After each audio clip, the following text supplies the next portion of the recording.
সেদিনকে মমতা বন্দ্যোপাধ্যায়ের এত বড় ষড়যন্ত্র আমরা বুঝে উঠতে পারিনি। সেদিন আমাদের কলকাতায় আপনারা দেখেছেন, দক্ষিণ 24 পরগনার থেকে যখন হাজার হাজার কালো মাথার ঢল, তখন এই শওকত বাহিনী আরাবুল বাহিনী আমাদের কর্মীদের উপর বাঁশ পেটা শুরু করেছে, আমাদের কর্মীদের উপর ইট মারা শুরু করেছে, বোমা মারা শুরু করেছে। আমার দলের সেনাপতি সেদিন কলকাতায় আমাদের রাজ্য অফিসে বসেছিলেন, তার কাছে যখন খবর এলো যে আমাদের কর্মীদের উপর আক্রমণ নেমে এসেছে, তখন তার কোনো সিকিউরিটি ছিল না। তিনি জীবনকে বাজি রেখে, তার জীবন বাজি রেখে, তার প্রাণকে বাজি রেখে দৌড়ে গিয়েছিল আমাদের কর্মীদেরকে বাঁচানোর জন্য। আমার দলের চেয়ারম্যানকেও সেদিনকে রক্ষা করেনি তৃণমূলের শওকত বাহিনী, আরাবুল বাহিনী, এই শাহজাহান বাহিনীরা আমাদের এমএলএর ওপরও বোমা নিক্ষেপ করেছে, ইট মেরে তার গাড়িটাকে ভাঙচুর করেছে। তিনি বলেছেন 2026 সাল পর্যন্ত যতক্ষণ না মমতা বন্দ্যোপাধ্যায়কে নবান্ন থেকে সরাতে পারছি, ততক্ষণ আমি এই ভাঙা গাড়ির কাঁচ সারাবো না। এটাই নওশাদ সিদ্দিকী, তিনি এই ভাঙা গাড়ির কাঁচ নিয়ে মেরুদণ্ড সোজা করে পশ্চিম বাংলায় যেখানেই বঞ্চনা, যেখানেই অত্যাচার, যেখানেই অবিচার, যেখানেই খেটে খাওয়া শ্রমজীবী মানুষের ওপর অত্যাচার, সেখানেই নওশাদ সিদ্দিকী প্রতিবাদের ভাষা জোগানোর জন্য ছুটে যাচ্ছে জীবন জীবিকাকে বাজি রেখে। এটাই ইন্ডিয়ান সেকুলার ফ্রন্ট।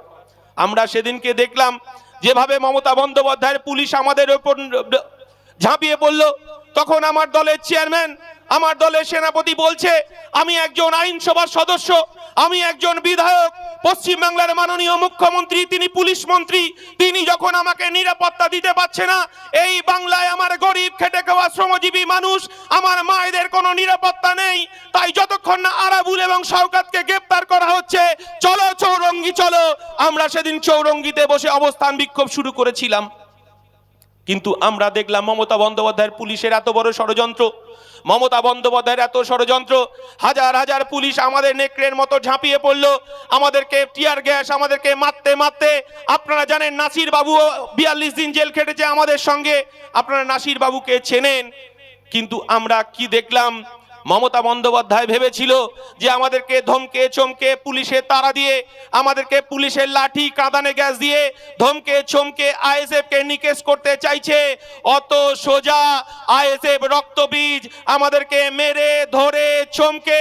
আর এই পাড়ার যারা তৃণমূলের ফুটো মাস্তান, এই এলাকার জগৎবল্লভপুরের ফুটো মাস্তানরা শুনে যান, তৃণমূলকে ধমকে, তৃণমূল আইএসএফ কে ধমকে চমকে পুলিশের একটা অংশকে মিথ্যে মামলা দিয়ে আমাদেরকে আইএসএফ কে রোখা যাবে না।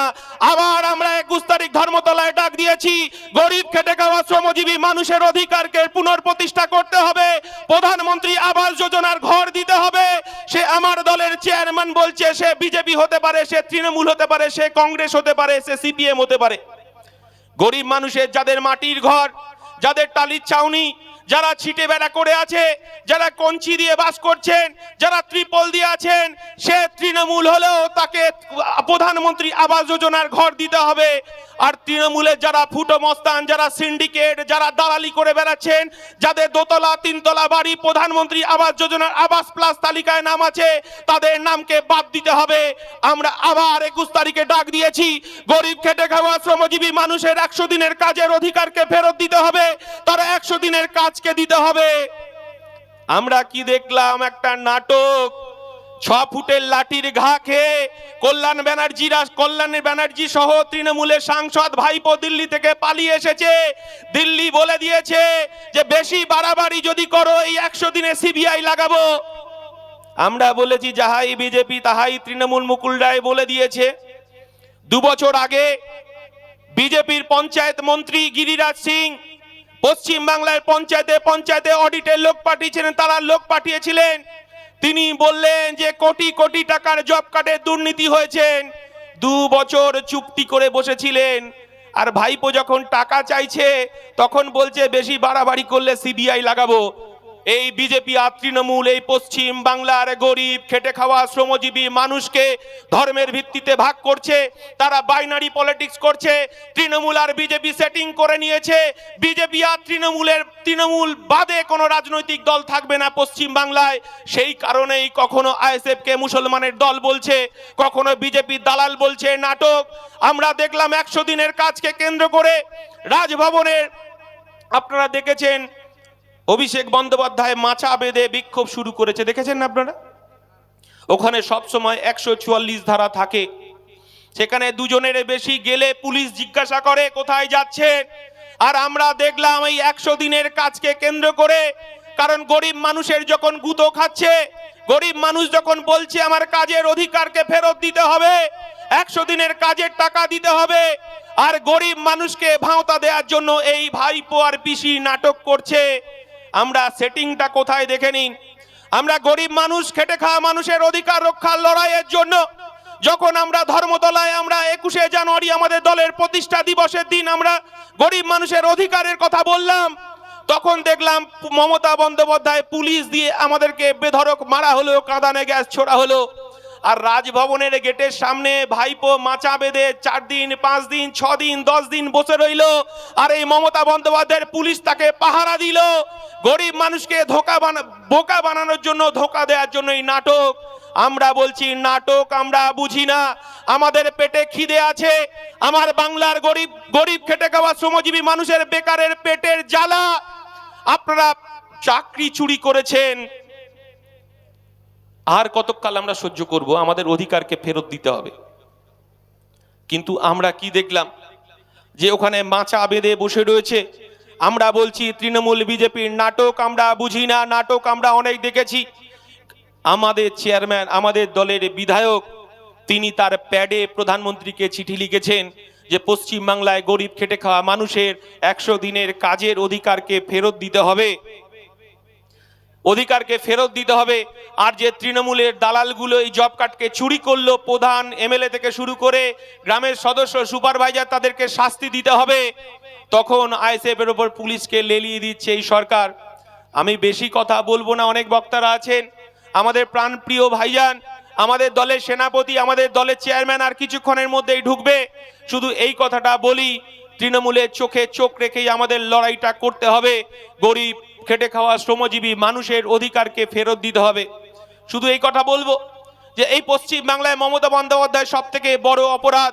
এই পশ্চিম বাংলায় তিনি বিজেপি আরএসএস কে ডেকে নিয়ে এসেছেন, এটাই তৃণমূল কংগ্রেসের সব থেকে বড় অপরাধ। তাই আপনাদেরকে বলবো, এলাকার মানুষকে বলবো, এই চোর তৃণমূলকে বিদায় দিতে হবে, গণতান্ত্রিক পদ্ধতিতেই বিদায় দিতে হবে। 24 সালের লোকসভা নির্বাচনে যেখানেই আইএসএফ কে দেখবেন সেখানেই বিপুল ভোটে জয়যুক্ত করবেন, কারণ তিনি গরিব খেটে খাওয়া শ্রমজীবী মানুষের কথা পার্লামেন্টে গিয়ে বলবেন। আমরা একটা সুষ্ঠু প্রশাসন চাইছি, মানুষ শান্তিতে বসবাস করতে চাইছে, এইরকম একটা প্রশাসন চাইছি। তাই তৃণমূল এবং বিজেপির যে বাইনারি পলিটিক্স, হিন্দু মুসলমানের পলিটিক্স, এই পলিটিক্সে আপনারা মাথা দেবেন না। আমরা ইন্ডিয়ান সেকুলার ফ্রন্ট বলছি, মোরা এক বৃন্তে দুইটি কুসুম, হিন্দু মুসলমান, মুসলিম তার নয়নমণি, হিন্দু তাহার প্রাণ। আমার ইন্ডিয়ান সেকুলার ফ্রন্ট বলছে নানা ভাষা, নানা মত, নানা পরিধান, বিবিধের মাঝে দেখো মিলন মহান। আমার দলের পৃষ্ঠপোষক আব্বাস সিদ্দিকী বলছেন আমার টুপি পরা ভাইরা তারা মসজিদে গিয়ে নিরাপদে নামাজ পড়বে, আর আমার হিন্দু ভাইরা, আমার হিন্দু বোনেরা তারা মন্দিরে গিয়ে নিরাপদে তারা ঘন্টা বাজিয়ে পুজো করবে, আর আমার মতুয়া ভাইরা তারা হরিচাঁদ গুরুচাঁদের পুজো করবে। আমার আদিবাসী ভাইরা তারা জল জমি জঙ্গলের অধিকারের কথা বলবে, তারা টুসু পুজো করবে, করণ পুজো করবে। আর আমার খ্রিস্টান ভাইরা গির্জায় গিয়ে তারা প্রার্থনা করবে। আমরা এইভাবেই বসবাস করতে চাই, এই সম্প্রীতির বাংলাকে আমরা দেখতে চাই। তাই তৃণমূল আর বিজেপির ফাঁদে আমরা কেউ পা দেব না। এবং আমরা ইন্ডিয়ান সেকুলার ফ্রন্ট যে বিকল্পে রাজনীতি আমরা করছি, আমরা বলছি সৌজন্যের রাজনীতিকে আমাদেরকে প্রাধান্য দিতে হবে। কলকাতায় ঠান্ডা ঘরে বিজেপির দিলীপ ঘোষ, সিপিআইএম এর সুজন চক্রবর্তী, আর ওই চোর যেটা জেল খেটেছে কুণাল ঘোষ একসাথে বসে যদি ঠান্ডা ঘরে চা খেতে পারে, তাহলে এই জগৎবল্লভপুরের মানুষ কেন চায়ের দোকানে বসে তৃণমূল, বিজেপি, কংগ্রেস একসাথে বসে চা খেতে পারবে না? আমরা এই সৌজন্যের পলিটিক্সের কথা বলছি। তাই তৃণমূল শুনে রাখুন, তৃণমূলকে আইএসএফ যতই চমকাক ধমকাক মিথ্যে মামলা দিক, আমরা জেলকে আলিঙ্গন করে রেখে দিয়েছি। আমরা এখানকার পুলিশ প্রশাসনের একাংশকে বলতে চাই, আপনারাও সজাগ হয়ে যান। আপনারা যে খাকি পোশাকটা পরছেন, গরিব খেটে খাওয়া শ্রমজীবী মানুষের করের টাকা এই পোশাকটা পরছেন। তাই আমার যদি আইএসএফ এর কর্মীদের উপর আর একবার যদি মিথ্যে মামলা হয়, তাহলে আইএসএফ সিদ্ধান্ত নিয়েছে 5 টাকার কলম দিয়ে হাইকোর্ট আর জগৎবল্লভপুর হাইকোর্ট করবে।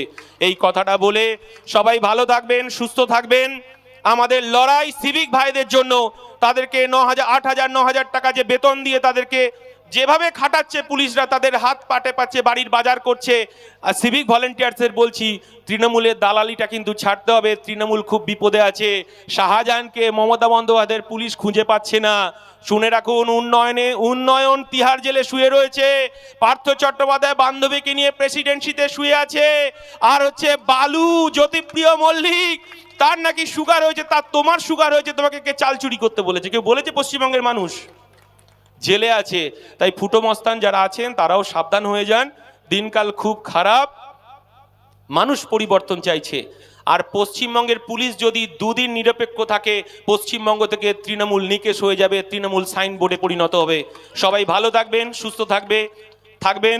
জয় হিন্দ, ইনকলাব জিন্দাবাদ, ইন্ডিয়ান সেকুলার ফ্রন্ট জিন্দাবাদ।